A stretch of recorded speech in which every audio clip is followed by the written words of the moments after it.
സിദ്ധാർത്ഥന്റെ മരണവുമായി ബന്ധപ്പെട്ട് പുറത്താക്കിയ വിദ്യാർത്ഥികൾക്ക് പരീക്ഷ എഴുതാൻ അനുമതി നൽകിയ ഹൈക്കോടതി വിധിക്കെതിരെ അപ്പീൽ നൽകുമെന്ന് വെറ്ററിനറി സർവകലാശാല. ഇതിനായി സ്റ്റാൻഡിംഗ് കൗൺസിലിനെ വൈസ് ചാൻസലർ ചുമതലപ്പെടുത്തി.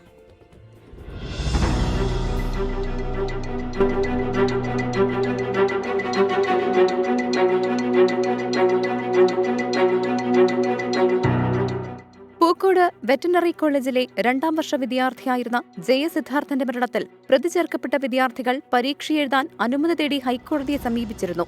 ഇവർക്ക് അനുകൂലമായി വിധി വന്നതോടെ പരീക്ഷയ്ക്ക് എഴുതാൻ അനുവദിക്കണമെന്ന് ചൂണ്ടിക്കാട്ടി സർവകലാശാല പ്രത്യേക ഉത്തരവിറക്കി.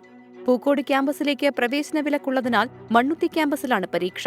പ്രാക്ടിക്കൽ പരീക്ഷ ഉൾപ്പെടെ അടുത്ത ദിവസങ്ങളിൽ നടക്കും. വെറ്ററിനറി കൗൺസിൽ ഓഫ് ഇന്ത്യയുടെ ചട്ടമനുസരിച്ച് 75% ഹാജരില്ലെങ്കിൽ പരീക്ഷ എഴുതാനാകില്ല. എന്നാൽ പ്രതികൾക്ക് അനുകൂലമായുള്ള ഹൈക്കോടതി ഉത്തരവ് കണക്കിലെടുത്ത് പരീക്ഷ എഴുതാൻ അവസരം നൽകി.